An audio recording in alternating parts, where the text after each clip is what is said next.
Hey guys, welcome to my new video. आज मैं आपको स्टार्ट करवाने वाली हूँ टी टेस्ट का सेकंड और थर्ड केस।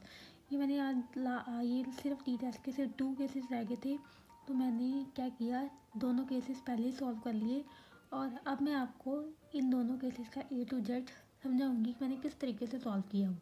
चलो let's start guys. Case 2, test of hypothesis about difference between two means in case of independent sample. वही कि जहाँ जैसे हमें जेड टेस्ट भी किया था, जहाँ पे हमें 2 मीन्स दिए होते थे। इसका फॉर्मूला होता है T mean 1 minus mean 2 upon standard division multiply n1 into n2 upon n1 plus n2।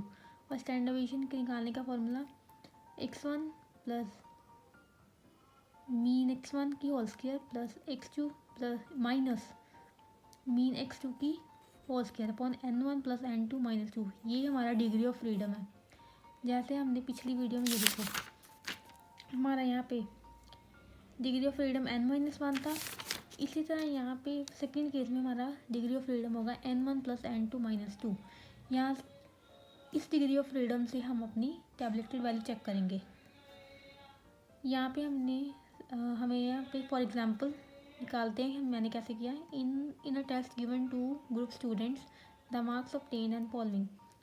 First group के मार्क्स लिए, सेकंड के लिए। पहले तो मैंने इसको प्लस कर लिया, तो मेरा इसका टोटल आया था 333 और ये 9 थे। 1 2 3 4 5 6 7 8 9 थे। अब मैंने इसका टोटल कर लिया, तो ये मेरा टोटल करके आया था 238 और ये 7 थे। 1 2 3 4 5 6 7।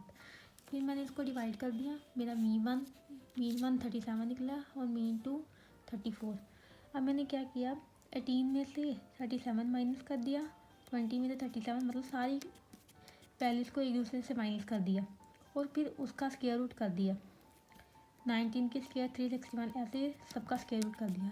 ऐसे मैंने सेकेंड ग्रुप का किया, मेरा 34 आया था। मैंने 29 को 34 से माइनस कर दिया, फिर इसका स्क्वायर रूट निकाल दिया, राइट। अब इसका तो नल अपोजिट जो अल्टरनेटिव था वो नॉट इक्वल था, क्योंकि इसमें यहाँ पे कुछ नहीं पूछा गया था। ये देखो, examine the significance of the difference between the mean marks secured by the student of the above 2 groups. यहाँ पे हमें कुछ नहीं पूछा था कि सिग्निफिकेंट डिफरेंस इसमें है या नहीं है, तो ये हमारा नॉट इक्वल होगा। फिर मैंने यहाँ पे इसका फॉर्मूला लगाया, तो मैंने आंसर निकाल दिया। ये देखो, स्टैंडर्ड डिवीजन का फॉर्मूला, ये देखो, x1 माइनस मीन 1 की whole square plus x2 minus mean 2 की whole square upon n1 plus n2 minus 2।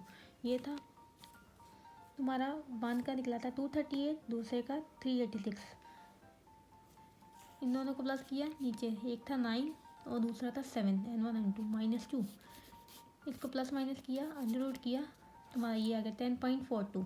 अब हमने टी का formula x1 minus x2, x था हमारा 1 था 37 माइनस 34 अपॉन स्टैंडर्ड डिवीजन हमारा निकला 10.42 upon n1 into n2 9 into 7 upon n plus 7। ये प्लस माइनस किया, तुम्हारा निकल गया 0.571। ये निकल गया 0.571। इसका 0.571 आया था। इसका टैबलेटेड वैल्यू था हमारी 0.05, तो था हमारा 5%। तो इसका n1 था 9 प्लस 7 क्या होगा 16 माइनस 2। ये हमारा डिग्री ऑफ फ्रीडम था, तो क्या निकला 14।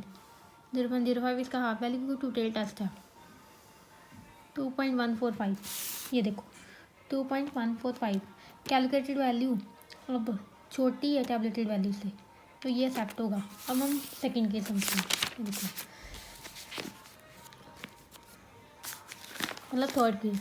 फर्स्ट केस तो हमने पिछली वीडियो में कर लिया था, अब इस वीडियो में हमारा सेकंड और थर्ड केस चल रहा है। Next, test of hypothesis about difference between two means with dependent sample.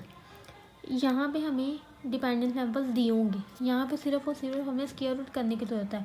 क्यों, यहाँ पे इसने क्या बोला है कि हमने यह देखना है कि जो हम चीज़ एक्स्ट्रा वाली चीज़ कर रहे हैं, क्या हमें उससे बेनिफिट मिल रहा है कि नहीं मिल रहा, सिर्फ हमें यहीं पे देखना है। तो ठीक है, यहाँ पे हमने D bar upon standard division into under root n, और वही मैंने हमने जो डी निकालना है वो बिफोर माइनस आफ्टर, यानी कि फर्स्ट ग्रुप और सेकंड ग्रुप दिया होगा तो सेकंड को 1 से माइनस कर देना। तो इसका फॉर्मूला एक तो ये है, समेशन डी माइनस डी की bar upon whole square upon N minus one, और एक ये है समेशन डी की स्क्वायर माइनस डी बार की whole square multiply by N upon N minus one. यहाँ पे हमें 10 स्टूडेंट दिए हुए हैं एमकॉम के, जिन्होंने टेस्ट दिया बिजनेस स्टैटिस्टिक्स का। तो दे वर imparted a month's special coaching and a second test ended at the end of it. The results are as follows. उन्होंने यहाँ पे एक तो ये टेस्ट है बिजनेस स्टैटिस्टिक्स का, और दूसरा सेकेंड टेस्ट है जो स्पेशल कोचिंग के ज़रिए दिया है। तो हमें लास्ट लाइन पूछी है, क्या जो हमने मार्क्स गिवन किए हैं और जो उसकी एक्स्ट्रा कोचिंग वाली वैल्यू है, क्या उससे उसको फ़ायदा मिल रहा है कि नहीं मिल रहा। तो ओबियसली इसने हमें क्वेश्चन पूछा है, तो ओबियसली ये हमारा 2 टिल्ड टेस्ट तो होगा नहीं, 1 टिल्ड टेस्ट है। अब हमने ये पता करना है ये हमारा लेस देन वाला केस है कि ग्रेटर देन वाला। अब इसको इसके साथ माइनस किया तो हमारी माइनस करके वैल्यू, तो ये हमारी इसकी हमने जो प्लस माइनस किया -64, और इसका आया हमारा स्क्वायर रूट 2192 आ गया हमारा। तो अब हमने यह देखना है कि हमारा लेस देन वाला केस है कि ग्रेटर देन वाला। तो ये हमारा इधर को मूव कर रहा है, तो ये हमारा लेफ्ट साइड वाला क्यों केस है, क्योंकि हमें ये वैल्यू है हमारी, हमने इसको इसके साथ कंपेयर करना होता है। तो ये हमारी 64 निकली, यानी कि हमारा μ1 जो है μ2 से छोटा है, μ1 लेस देन μ2। तो ये हमारा लेफ्ट साइड वाला केस होगा, मतलब 1 टिल्ड टेस्ट। अब हमने डी बार की वैल्यू निकाली। डी बार हमें इसका फॉर्मूला था हमारा, ये देखो यहाँ पे summation D upon N. Summation D हमारा 64 निकला था, अपॉन एन की वैल्यू से यहाँ पे काउंट करते कितने हैं, 1 2 3 4 5 6 7 8 9 10 और 64 अपॉन 10 -6.4, क्योंकि हमारी यहाँ पे माइनस में वैल्यू यहाँ पे निकली थी। अब ई डी स्क्वायर यहाँ पे स्टैंडर्ड डिवीजन, ये हमारा फॉर्मूला था स्टैंडर्ड डिवीजन का, समेशन डी की स्क्वायर माइनस डी बार की होल स्क्वायर अब into N upon N minus one. Summation D की स्क्वायर निकली थी 2192, और हमारा डी बार की होल स्क्वायर यह थी हमारी 6.4 की होल स्क्वायर आ गई। एन था हमारा 10 upon N minus one, 10 minus one, ये अपना माइनस स्क्वायर रूट किया तो अंडर रूट किया, तो मैं हमारा आ गया 14.07। मैंने एक और फॉर्मूला लगाया था आपको, मैंने तो अभी ये फॉर्मूला सॉल्व किया ना, अब मैं आपको ये दिखाती हूँ सॉल्व करके। देखो यहाँ पे ये था हमारा डी माइनस डी की, ये वाला था ना फॉर्मूला हमारा, अपॉन एन माइनस वन था। तो हमने इस बार तो हमने खोलना है, यहाँ तो हमने ये जो है ना इसका एक ये फॉर्मूला बनता है, समेशन डी की square minus summation D upon N की whole square into N upon N minus one. इसका लगा हमने वैल्यूज पुट करके अंडर रूट करके फिर हमारा सेम वैल्यू आ गई 14.07। यहाँ सिर्फ हमने सिर्फ यही ऊपर वाली वैल्यू खोलनी है, इसकी वैल्यू आ गई समेशन डी की स्क्वायर माइनस समेशन डी की होल स्क्वायर अपॉन एन। तो ये हमारी वैल्यू यहाँ पे आ गई थी 1782.4। तो अब हमने ये वैल्यू, ये था हमारा formula summation D minus D बार के होल स्क्वायर था, ये हमारा होल स्क्वायर से ये फॉर्मूला बना था ना। तो यहाँ पे 1782.4 ये हमारी वैल्यू थी, यहाँ पे ये निकली, हमने यहाँ पे ये जो वैल्यू हमें पुट की थी, ये वाला बार हमने खोला था, तो इसकी वैल्यू यहाँ पे हमारी ये आ गई थी 1782.4 upon N minus one, 10 minus one, तो हमारा निकल गया था 14.07। अब हमने टी निकालना, टी का हमारी वैल्यू थी, ये थी हमारा फॉर्मूला डी की बार अपॉन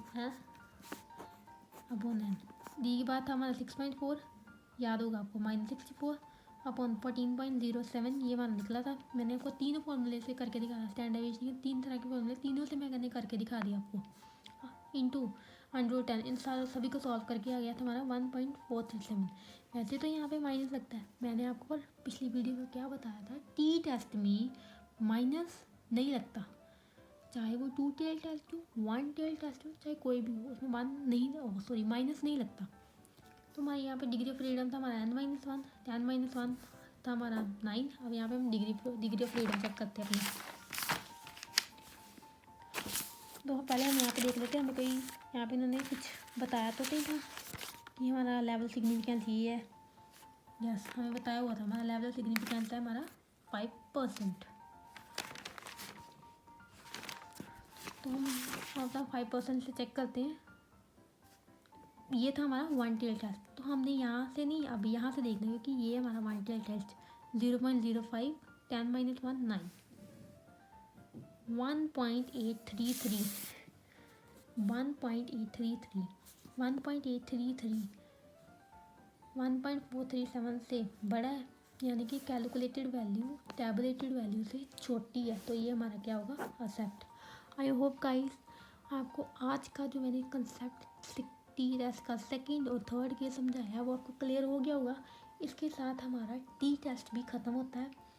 अगर आपको जेड टेस्ट और टी टेस्ट में ज़रा से भी कोई भी मुश्किल आए या प्रॉब्लम आए तो प्लीज़ मुझे कमेंट बॉक्स में बताइए। अगर आप मुझे कमेंट बॉक्स में बताएंगे नहीं तो मैं आपकी प्रॉब्लम कैसे समझूंगी।